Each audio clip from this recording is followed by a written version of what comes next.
Hello everyone, I'm Luke Dawson, and today I'm going to be talking about the historian Karl Marx over here. So my thesis statement: Karl Marx changed historiography by shifting its focus from narrative accounts of elites to structural analysis grounded in material conditions and class struggle.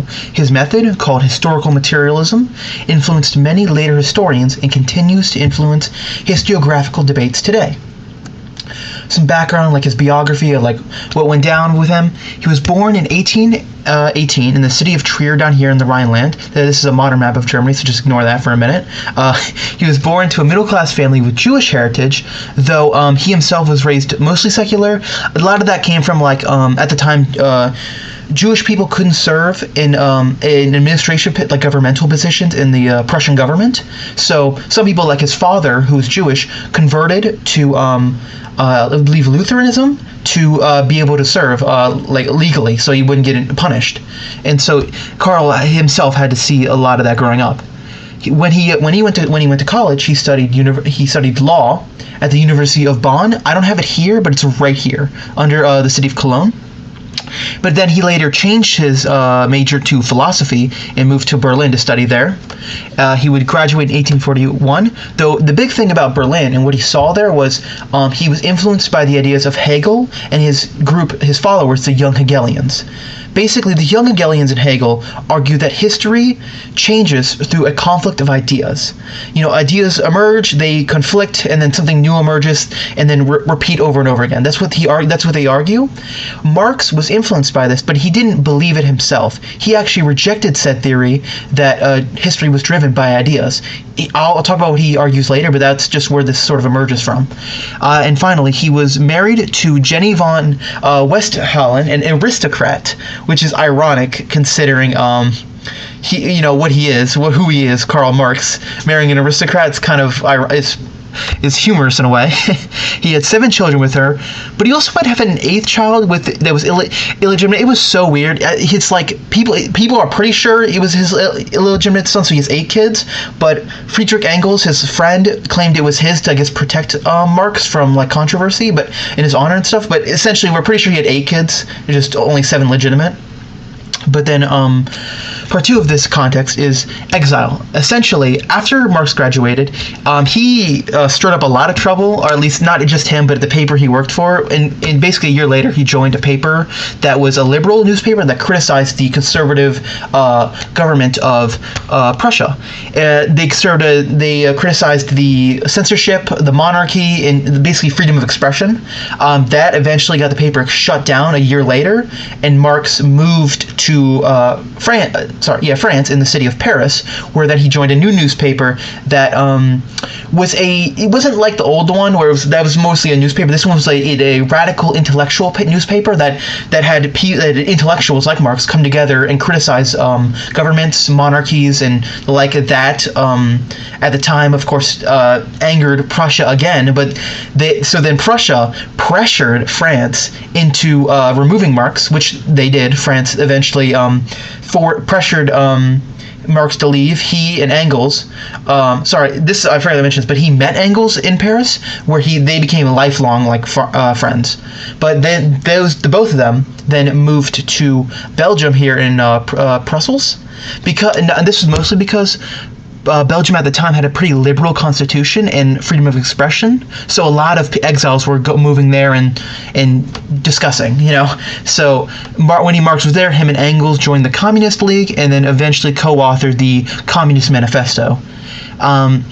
A little after, when the revolutions of 1848 would occur, Marx would move back to Prussia and open up a new paper which criticized the government again, and shocker, this might come as shocking, he got expelled. This was now an official expulsion from Prussia, and where he then moved to Britain, into London, and never came home. He lived and died in Britain.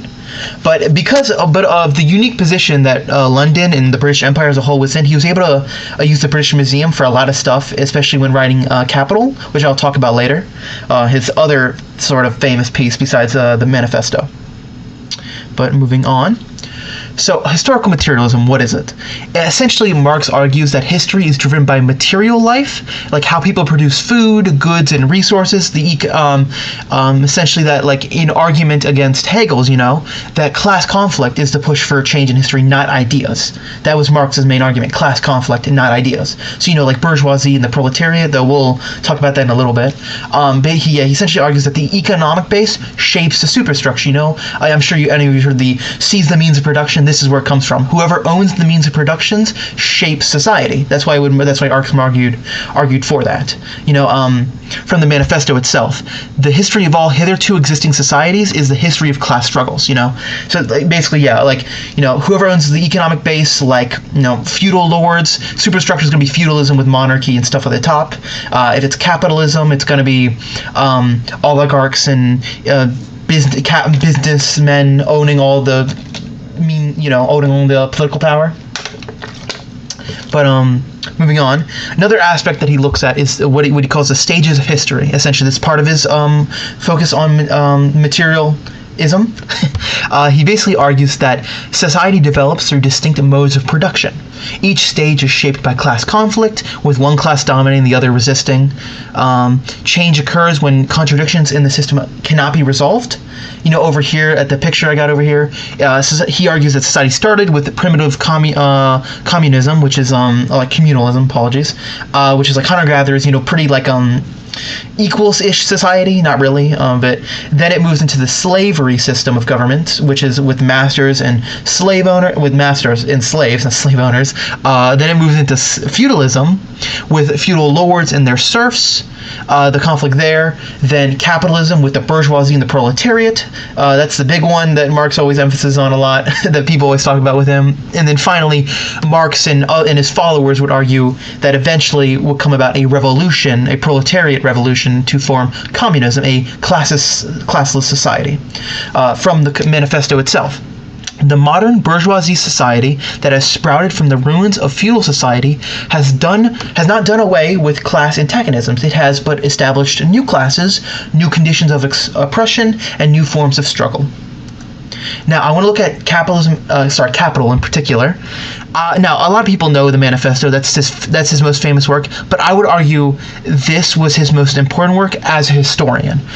Capital, specifically Volume 1, because the others, he would die before he could finish any others that would be posted.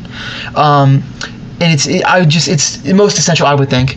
It basically argues, Capital essentially argues / studies how capitalism emerged from feudalism through primitive accumulation of wealth through exploitation, essentially. Basically, it argues that capitalism was built on enclosures, colonialism, slavery, and violence, and not a peaceful process. Now the one thing that's maybe not unique but special here is how Marx uses empirical evidence to support a theoretical claim, a theory, where he collects, as one benefit of being able to exile to Britain, where he now lived, he had all this data from the vast British Empire that he's able to collect and organize into his argument.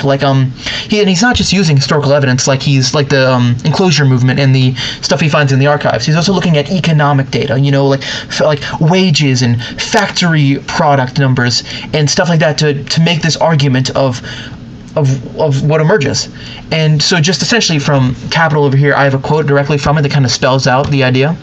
The discovery of gold and silver in America, the extirpation, enslavement, and entombment in mines of the Aborigine population, the conquest and plunder of India, and the exploitation of Africa signaled the rosy dawn of the era of capitalist production. Basically, capitalism emerged from exploitation. Now, what is his legacy? So, when it comes to his impact, of course, he had a major inspiration for social history and from history down below. Looking at how people of the day, and not just like the nobles or the merchants, lived and how that all came together.